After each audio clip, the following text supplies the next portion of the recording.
할렐루야. 네, 로마서 1장 24절에서 또 25절의 본문을 가지고 이 붙잡히는 은혜라는 제목으로 함께 하나님의 말씀 나누도록 하겠습니다.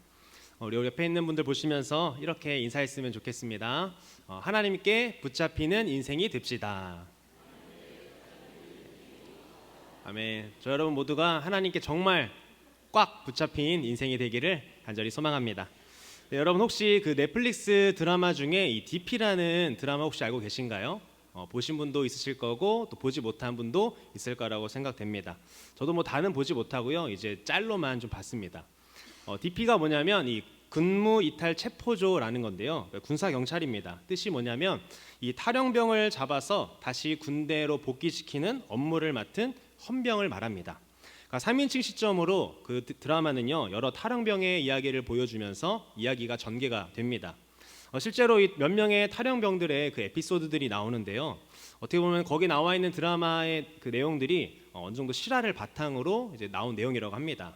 뭐 부조리들도 그렇고 또 뭐 군대 안에 일어나는 그런 일들이 군대를 다녀온 사람이라고 한다면 이렇게 공감할 만한 이야기들이 좀 있더라고요.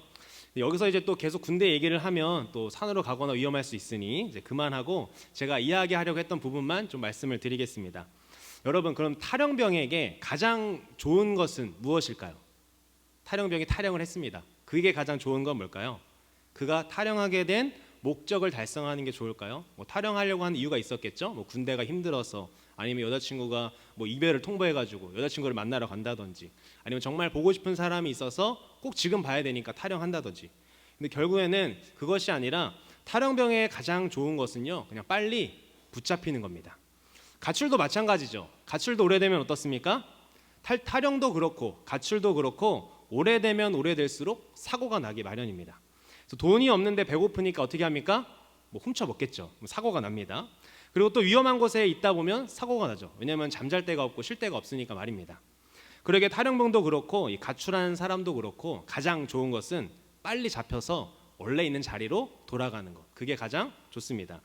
만약 내가 탈영했는데 아무도 나를 찾지 않는다면, 또 내가 가출했는데 가족이 아무도 나를 찾지 않는다면 어떻겠습니까?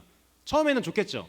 내가 탈영 잘한 것 같다, 속인 것 같다, 이렇게 생각하는데 나중에 가면 어떻습니까? 슬픕니다. 왜 나를 아무도 안 찾지? 나는 어떤 존재이길래 아무런 관심이 없는가 하는 그런 생각이 들겠죠.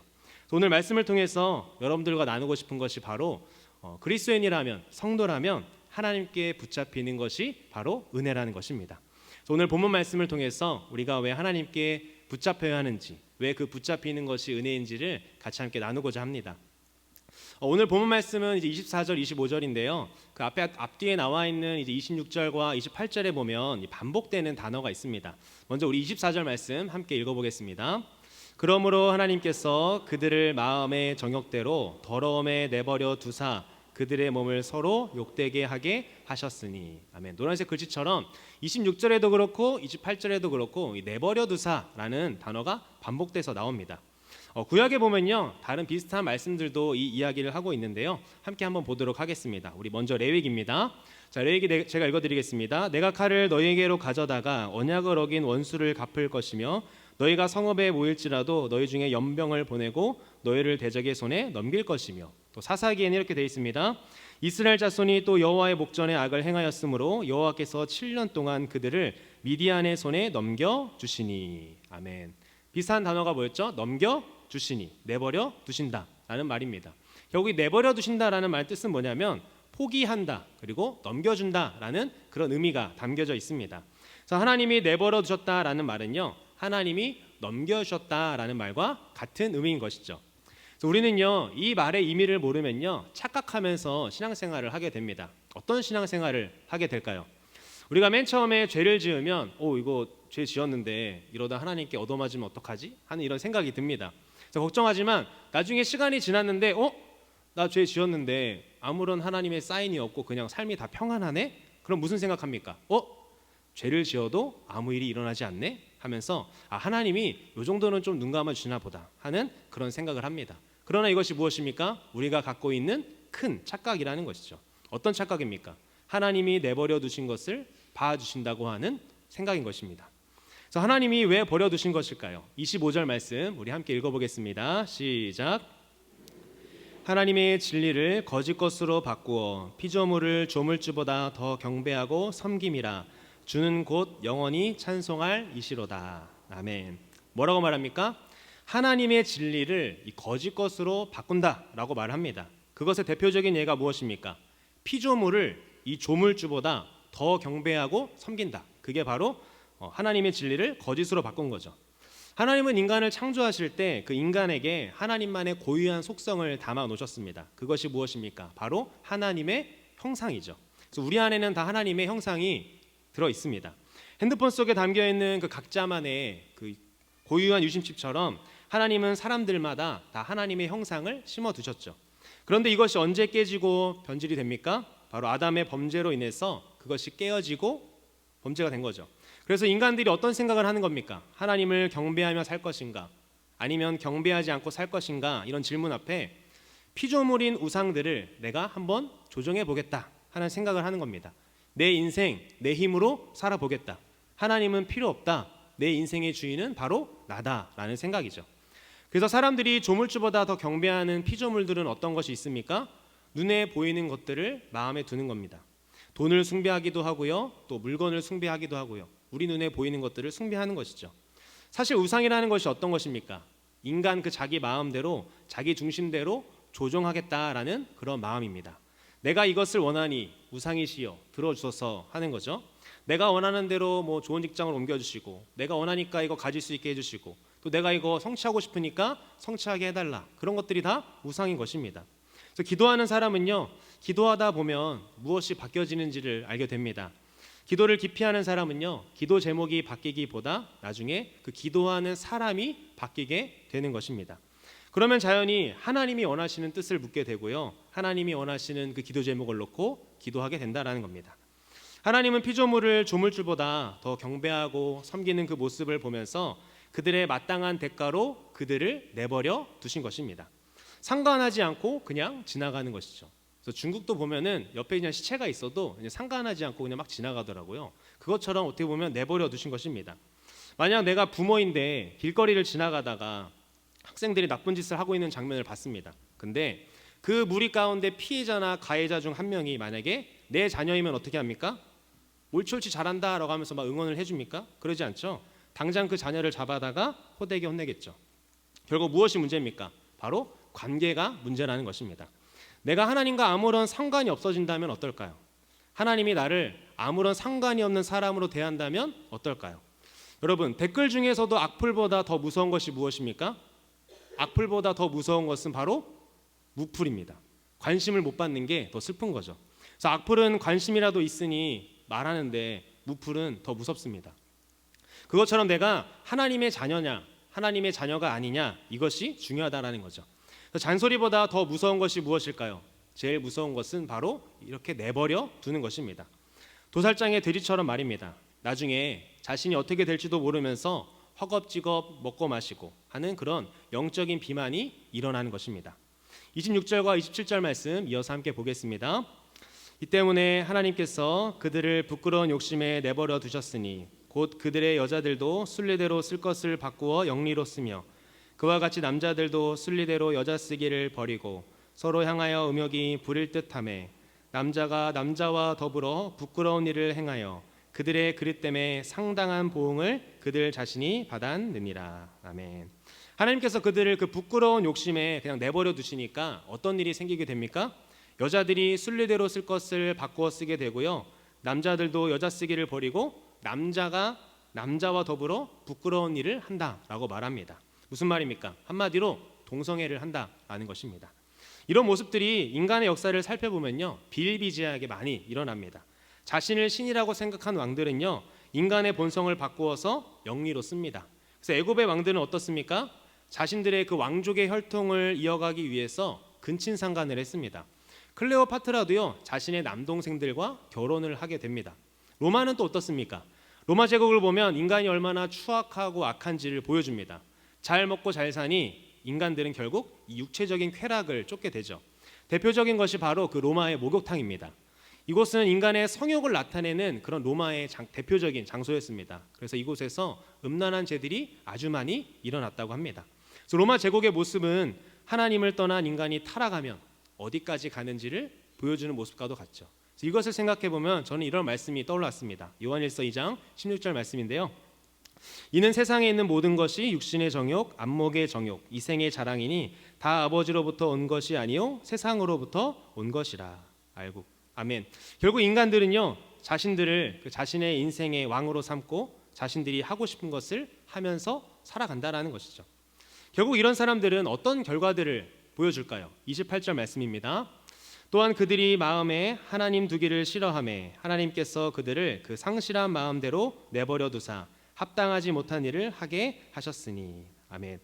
결국 자신을 우상화하는 그 인간들은요, 마음에 하나님 두기를 싫어하고요, 하나님은 그 상실한 마음대로 내버려 둔다라는 겁니다.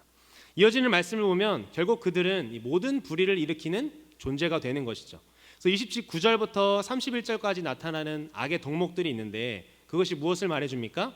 하나님과 인간이 관계가 끊어지면 그 끊어진 상태가 어떤지를 보여주는 덕목들인 것입니다. 인간의 이런 상태는요, 이 수도꼭지로 비유할 수 있습니다. 어느 날 물을 보내는 그 원 저수지에 문제가 생겼습니다. 그래서 사람들이 집에서 그 수도꼭지를 트는데 계속 녹물이 나고 또 이상한 색깔의 물이 나오는 겁니다.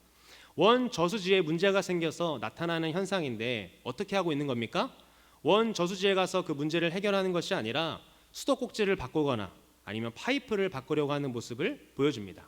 사람들은 이 하나님과의 끊어진 상태에서 본질적인 것을 해결하려고 노력하는 것이 아니라 그들의 교육을 통해 또 지식을 통해 또 철학을 통해 여러 가지 인간적인 노력을 통해서 그것을 해결하려고 애쓰는 거죠. 그러나 그 근본적인 문제가 무엇입니까? 하나님과 끊어진 것이 문제인데 수도꼭지를 바꾸려고 하고 파이프를 바꾸려고 하는 것입니다. 그렇다면 이것을 해결하기 위해서는 우리가 어떻게 해야 되는 것일까요? 바로 인간이 가지고 있는 문제들은 결국 하나님께 붙잡혀야 해결되는 것입니다. 구약의 야곱의 삶을 보면 어떻습니까? 자기 생각과 자기 욕심대로 살다가 집을 떠나게 됩니다. 형을 속여서 팥죽으로 장자권을 빼앗고 또 자기가 형처럼 변장을 해서 아버지를 속여서 장자의 축복을 받습니다. 또 어머니 리브가가 잠시만 다녀라고 했는데요, 결국 그것이 어머니와의 마지막 만남이 되었습니다. 외삼촌 라반의 집에서 무려 20년이라는 세월을 그가 고통 가운데 보냈습니다. 그곳에서도 편하게 일하지 못했죠. 외삼촌 라반이 월급을 10번이나 바꾸어서 힘들게 했고요. 또 아내들이 자신을 낳겠다며 열심히 일하고 집에 돌아가면 아내들이 야곱을 닥달했습니다. 그렇게 고생하다가 하나님이 야곱을 불러서 원래 있었던 곳으로 돌아가라고 하셨습니다. 그래서 야곱은요, 외삼촌 라반에게 인사도 하지 않고요, 밤에 몰래 도망가게 됩니다. 그러다가 야곱은 어디서 다시 하나님을 만납니까? 야복 나루터에서 하나님을 만나게 됩니다. 브니엘의 하나님을 그가 경험하게 되는 것이죠. 환도뼈가 골절되는 그 아픔을 겪었지만 하나님을 만나서 다시 회복되는 경험을 야곱이 하게 되는 것입니다. 자기 인생에 찾아오시는 그 하나님을 그가 경험하게 된 것이죠. 그렇다고 야곱이 노년에 평안했을까요? 그러지 못했습니다. 자신이 사랑했던 아내 라헬을 잃었고요, 사랑했던 아들 요셉도 죽은 줄 알았고, 나중에는 그 아들들이 또 애굽의 감옥에 갇히고요, 마지막 아들이었던 그 베냐민도 잃을 것 같은 아픔이 그에게 있었습니다. 야곱이 바로왕 앞에서 그래서 뭐라고 고백합니까? 창세기에서 이렇게 말합니다. 야곱이 바로에게 아뢰되 내 나그네의 길의 세월이 130년이니이다. 내 나이가 얼마 못 되니 우리 조상의 나그네 길의 연주에 미치지 못하나 험악한 세월을 보내었나이다 하고. 아멘. 애굽 총리 요셉을 통해서 이 바로왕을 만난 야곱은요, 바로왕을 축복합니다. 그래서 바로왕이 그 나이를 물을 때 자신의 나그네 세월이 그냥 험악했다라고 답을 하죠. 그러나 그의 고백은 어떤 고백인 것입니까? 자신이 정말 험악한 인생을 살았지만 자신은 브니엘에서 하나님을 만나고 나그네, 즉 성도로 살았다라고 그렇게 고백하는 것입니다. 다윗도 성도의 삶을 살았습니다. 다윗의 삶을 돌아보면 고난의 연속들이었습니다. 사울 왕을 피해야 하는 삶을 살았고요, 또 죽을 위기를 수차례 넘겼고요, 또 아들 압살롬은 자신을 반역해서 신발도 제대로 신지 못한 채로 왕궁에서 도망쳐야 했습니다. 그래서 사람들의 멸시와 조롱도 당하고, 또 그리고 아기스 왕에게는 미친 척을 해서 자신의 목숨을 부지해야 하는 그런 고난도 겪었습니다. 그런데 그가 시편 23편에서 뭐라고 고백합니까? 여호와는 나의 목자시니 내게 부족함이 없으리로다. 내가 사망의 음침한 골짜기로 다닐지라도 해를 두려워하지 않을 것은 주께서 나와 함께 하심이라. 주의 지팡이와 막대기가 나를 아니하시나이다라는 이런 고백을 하게 됩니다. 인생이 고난의 연속이었고 힘든 시간이 많았지만 하나님께 붙들린 삶이 바로 나의 삶인 것을 깨달았기 때문에 야곱도 그렇고 다윗도 그렇고 그렇게 고백을 할 수 있었던 것입니다. 여러분은 현재 어떤 삶이십니까? 하나님이 내버려 둔 것 같은 삶이십니까? 아니면 고난과 어려움은 있지만 하나님께 붙들린 삶이라고 생각하십니까? 히브리서 기자는 말씀에서 이렇게 말하고 있습니다. 주께서 그 사랑하시는 자를 징계하시고 그가 받아들이시는 아들마다 책짓질 하심이라 하였으니 징계는 다 받는 것이거늘 너희에게 없으면 사생자요 친아들이 아니니라. 아멘. 무슨 말입니까? 하나님이 사랑하기에 하나님의 자녀를 징계한다라는 것입니다. 우리가 잘못된 길로 가고 있다면 우리를 내버려 두지 않으시고 우리에게 채찍질 하신다라는 거죠. 그래서 그것이 없으면 뭐라고 말하는 겁니까? 사생자요 친아들이 아니다라고 말하는 겁니다. 만약 나의 삶 가운데 채찍질과 같은 징계가 있다면 하나님의 사랑을 받고 있구나라고 생각하시기 바랍니다. 또한 잘못된 길에 내가 서 있다면 하나님이 회개하고 주님께로 돌아오기를 바라시는구나. 또 만약 아무런 잘못이나 이유가 없는 고통이라고 한다면 하나님이 나에게 무엇을 원하시는가 질문해보는 저와 여러분 됐으면 좋겠습니다. 여러분, 도장에 무엇을 새기는지 아십니까? 도장을 새길 때는 몸통을 움직이지 않게 고정하여서 자기가 새기고 싶은 것들을 새깁니다. 왜냐하면 조금이라도 움직이면 어떻게 됩니까? 그 도장을 찍었을 때 면이 깨끗하게 나오지 않기 때문이죠. 움직이지 못하게 고정시킨 다음에야 도장에 그 이름을 새길 수 있는 것입니다. 생각해보면 우리의 인생이 이 도장과도 같습니다. 하나님을 모르고 죄인으로 살던 나에게 어느 날 하나님이 찾아와 주셨고 또 나를 만나 주셨습니다. 그래서 아무것도 기록되어 있지 않던 나의 그 몸통에 신앙생활하는 과정 가운데 경험하게 되는 그 고난과 어려움들을 통해서 하나님의 이름을 내 도장이라는 몸통 가운데 새기시는 것이죠. 몸통이 붙잡혀서 날카로운 물건으로 그 이름을 파는 과정이 도장에게는 힘들고 어렵지만 나중에 그 고난과 어려움을 이겨낸 뒤에 도장을 종이에 찍으면 무엇이 나타납니까? 바로 이름이 나타납니다. 내가 누구의 것인지, 나는 누구인지 말하고 있는 것이죠. 무엇이 은혜입니까? 그 이름을 새기는 그 과정이 고통스럽기는 하지만 하나님께 붙들려 있는 것, 그것이 바로 은혜인 줄 믿습니다. 여러분의 삶에 일어나는 그 모든 과정들, 그것이 기쁜 과정일 수도 있고 또 아니면 어렵고 힘든 과정일 수도 있고 또 예상치 못한 고난일 수도 있습니다. 그렇지만 말씀대로 살려고 발버둥 치는 나의 모습들, 세상 속에서 그 예수님을 믿는다고 겪는 어려움들, 이 모든 것들이 우리의 인생 가운데 하나님의 이름을 새겨넣는 과정인 줄 믿습니다. 그 과정 가운데 우리에게 필요한 것은 바로 하나님께 붙들려 있는 것. 그 과정이 고통스럽고 힘들지만 주님께 붙들려 있을 때 우리의 삶을 통해서 하나님의 이름이 또 하나님의 영광이 세상 가운데 드러나게 되는 줄 믿습니다. 하나님께 붙들리는 것이 은혜임을 기억하면서 세상의 정욕에 따라 살아가는 우리의 삶이 아니라 하나님께 붙들리기로 다짐하는 저와 우리 광역교회 모든 성도님 되시기를 예수님의 이름으로 간절히 축복합니다.